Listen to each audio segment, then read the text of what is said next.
Hi ladies and gents, LordOfPondtail here with another video for Rise of Empires Ice and Fire. Today it's a special hero guide review. It is the one you've been waiting for. It's SX2 The Avalanche. She is, in my opinion, the best hero in the game that's been released so far. I think it's going to have to be an amazing hero to beat her, and I'm not sure if we'll ever get one. So this is literally... she is an absolute must get. You're going to be able to get her when you start doing your Eden Seasons S5 of Reign of Chaos, and she will be in the SX2 banner with Dash, Tengri, the Tarantula and Army Breaker. Dash and Tarantula are not long-term must-haves, but you can get Army Breaker is very good as well. So you've just got to go for that banner of heroes, guys. You have to have the Avalanche in your accounts, and this is why. So she's a ranged hero. You'll want to put her on the middle or back rows. Usual first skill is Dictatorship. It will give you the extra 23,100 marching capacity for your troops in your squad. Her first hero-specific skill, skill 2, Cleave. It's a combat skill. Effective range is 5, and it will target 2 random enemy squads. 60% chance to deal 226% damage to multiple enemy targets. So that's 452% damage per activation. 60% chance. It usually activates a good 4 or 5 times in a battle. Really good start to her skills. Skill 3 is the usual defensive formation, giving the extra 50% resistance to the squad. And skill 4 is the usual offensive formation, giving the extra 50% might. On to skill 5, Hack and Slash. It's a second combat skill. Effective range is 5 again. The target is 1 random enemy squad with an effective range. Let's have a look. It requires 1 turn of prep.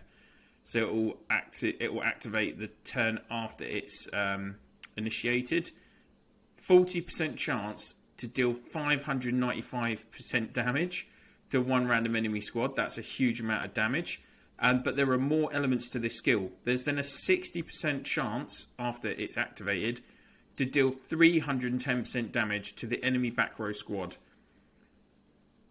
So that is 905% damage in total. And if the initial target hits the back row as well, that's 905% damage to the opponent's back row. And we're still not even finished.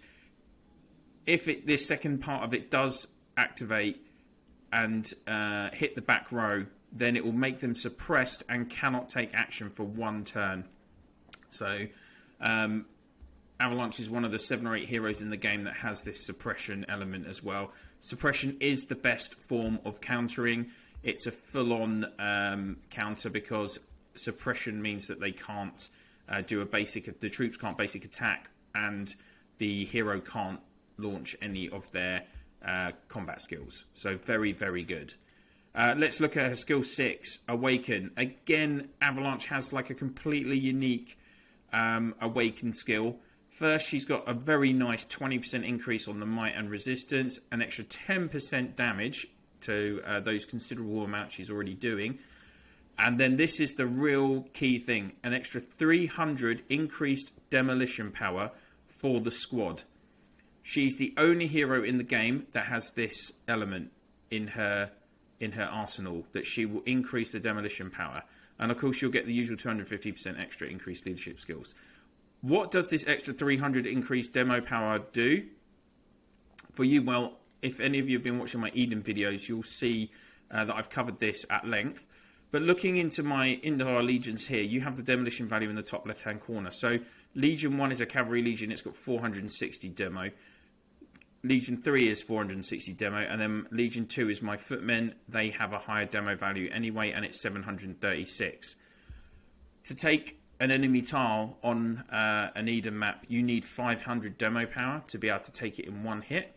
So footmen legions can do that. And then any cavalry legion, if you have Avalanche Awakened, you can hit that tile with a cavalry legion, and in 1 hit you can take the tile, even if it's an enemy tile. And this is where she is absolutely vital. It will give you a really good strategic advantage. And the only reason, if you might notice, my demo value is 730, not 760, is because I don't have Ragnar Awakened, so I've got slightly less troops.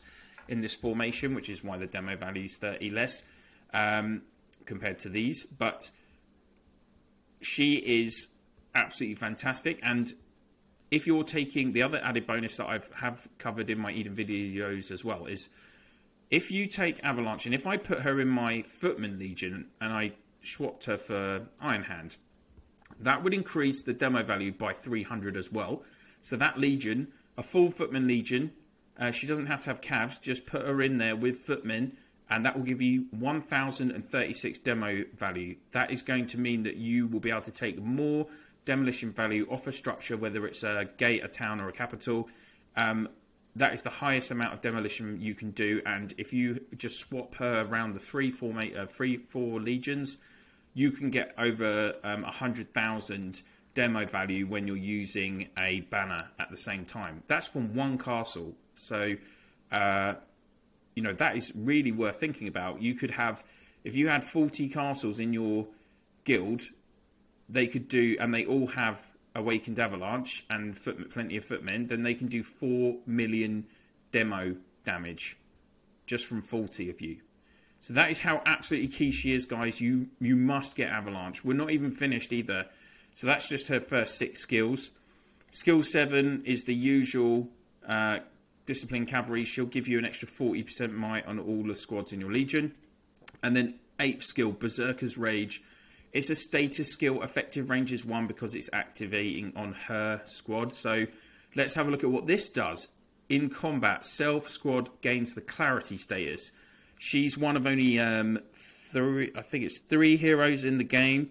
Yeah, 3 heroes in the game that has this Clarity status ability, along with Roku, S3 Cavalry hero, and Elk, SX1 Archers hero. What does the Clarity status mean? It means she is immune to silence, disarm, suppression, and confusion. So you cannot stop. Basically, what that means is you cannot stop Avalanche. Your opponent cannot stop her from activating her skills.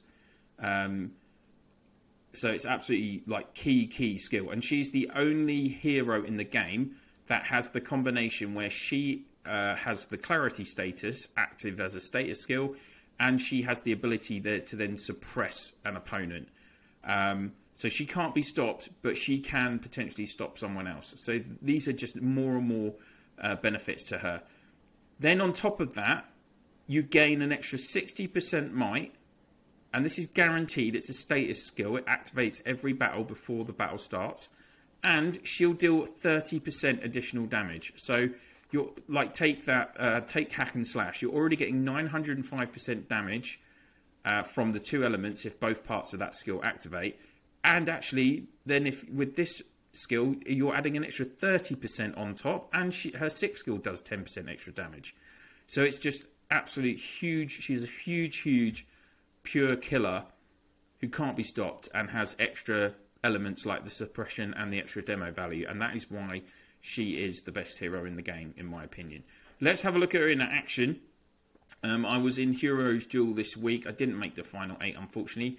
But in my last battle, I came up against Darth, who is someone I've known in the game for a long time. We've both been on the R4 Council and our Alliance for a long time. Darth also has Avalanche in his Legion, so it's going to be good to see both in action. Now, my Legion is the meta current Legion. The OP Legion. I've got Army Breaker, Avalanche, both maxed, and then I do have Son of Ragnar. But the only issue is I don't have Son of Ragnar awakened yet. I've only had 1 duplicate for him. So I need to get him awakened, and then I can put him on my middle row. I will put Avalanche back on the back row. But what's that going to do? Now, one quick point to look at is, so he has 2 status skills. His 5th skill, all friendly squads deal plus 70% damage to silence, disarmed, suppressed, and confused enemy squads. Enemy squads have 30% chance to extend 1 turn duration when they are silenced, disarmed, suppressed, or confused. His 8th skill, this is a status skill, don't forget. So on the first 3 turns, he will, for 2 random enemy squads, reduce their damage, the damage that they deal, by 30%. And then on turn 4, those 2 squads become confused and attack and cast skills on random targets for 2 turns. Now, don't forget, on turns 4 and 5, all friendly squads will be able to deal 70% extra damage to those two squads, because they will be confused. So we're going to see all of this in action in the battle. So let's get into it. So before the battle starts, you're going to see, there we go, Berserker's Rage activating on my side, and Immortal has Jousting Charge, and then Darth has his, and then we've got the two. So those are all the status skills activating before the battle. And remember, so the first 3 turns, 2 of these squads have minus 30% damage that are attacking me. So Immortal and Avalanche, I think it is, have the reduced damage. So here we go. This is Cleave. So that was Cleave activating on the first turn. And then this is Cleave coming back. Can you see the smaller figures? That's because Darth's Avalanche is doing minus 30% less damage, as is her Immortal. Darth also doesn't have any of these heroes with their 7th skill unlocked, so he's losing 120% might as well. There's Hack and Slash. So that was the 595% damage from Hack and Slash.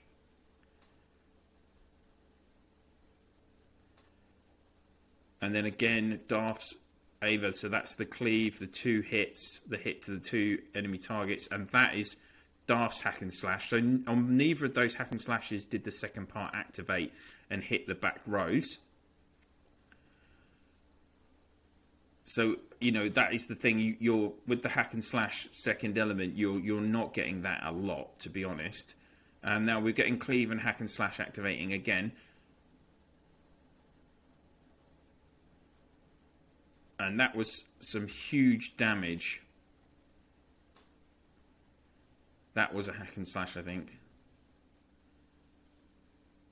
Now, do you see there? Immortal triggered his skill, but he hit Avalanche and Army in his own squad. That's what Confusion can do. And now you're going to see the extra 70% damage. So that is Cleave, and this is Hack and Slash. 31,000 kills from one activation of Hack and Slash. Now compare that to what Darth's is doing. 1/3 of the damage, and that on that turn, that's because we were getting the extra buff from Ragnar's skill. That's why it was such a significant difference. And there we go. I've got Cleave again on turn 5. So do you see you could see the difference again, because the back row is suffering this 70% extra damage because it's one of the confused rows, and so the front row only took 8,000 damage, the back row took 12,000 damage.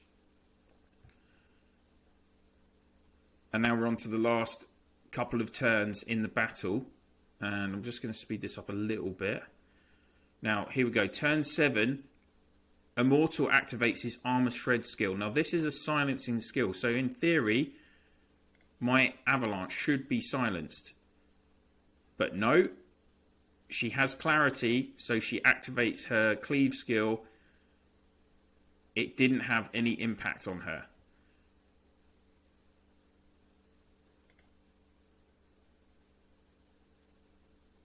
And even then, Darth's Avalanche is still doing a lot of damage to my back row.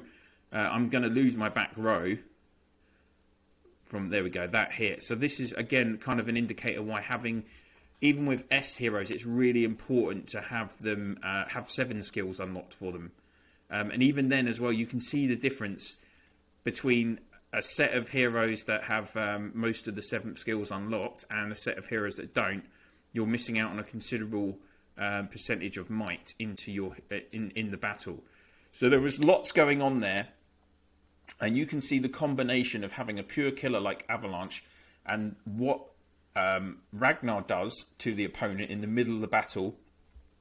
You're going to get huge amounts of damage with that combination of Army, Ragnar, and Avalanche. So I hope that was pretty clear to all of you guys what was going on there.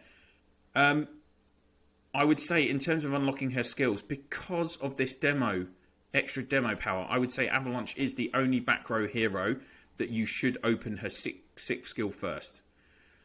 Even though her 8th skill is amazing, if you're going into Eden, you need that extra demo power. It's going to be key. So I would actually open her 6th skill first, then her 8th skill, then her 7th skill.